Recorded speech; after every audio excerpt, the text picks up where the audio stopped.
The Idaho State Bengals went into Saturday's game with a chance to end the season on a winning note and claim another rivalry trophy. And boy, did they deliver. The orange and black opened the game with a 12-play drive ending in a Trajan Sinatra field goal to jump out to a 3-0 lead. Next, the Bengal defense would flex some muscle, forcing a punt, followed by a turnover on downs. The Bengals took advantage of the short field when Jordan Cook hit Ian Duarte from 14 yards out for the game's first touchdown. Head coach Cody Hawkins gave plenty of praise to his defense, who shut the Vandals out in the first half and held U of I to 1 of 11 on third down tries for the game. Yeah, first of all, you always got to say thanks to the players, just because the defensive front and the linebackers really set the tone there.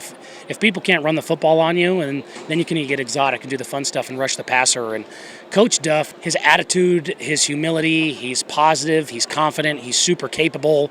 He obviously loves Idaho, being a Blackfoot guy. His knowledge of the conference helps a lot. The second quarter is when the Bengals really took control of things, outgaining the Vandals 205 to 72 yards and taking a 27-0 lead on the scoreboard. Jordan Cook ran in a 1-yard touchdown and then wowed the fans in attendance with an absolute dime to Zion Nunnally for another score. Really excited for how they finished, having 2 rivalry games back-to-back and going through what we went through this year. I told everybody before the season, I didn't know if we were a championship team, but I knew that we had guys I knew we had the best team we had since I had been here, top to bottom, and I appreciate all the work of the staff, of the players, of the leaders to keep this thing together, and I think you saw over the last month what this team is capable of. Multiple Bengals past team milestones. Dason Brooks became the 8th player in program history to reach 1,000 yards rushing in a season. Trajan Sinatra went 3 for 3 on field goals and 4 for 4 on extra points, setting the single-season kick-scoring record, and Rylan Leather surpassed 100 tackles on the defensive side of the ball. I'm so appreciative for the opportunity to come up here and give the fans, the boosters, and the team this moment, because they deserve it.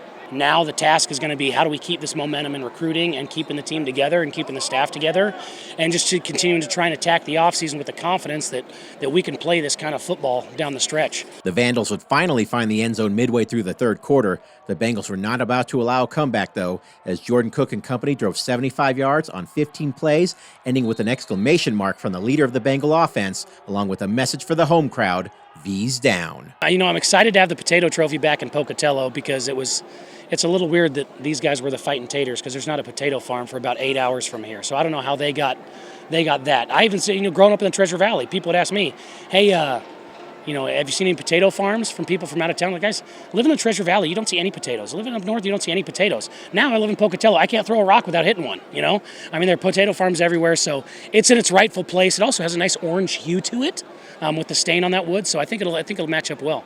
The Bengals thumped the Vandals 37-16 for their first victory in Moscow since 1981, claiming the Potato State Trophy.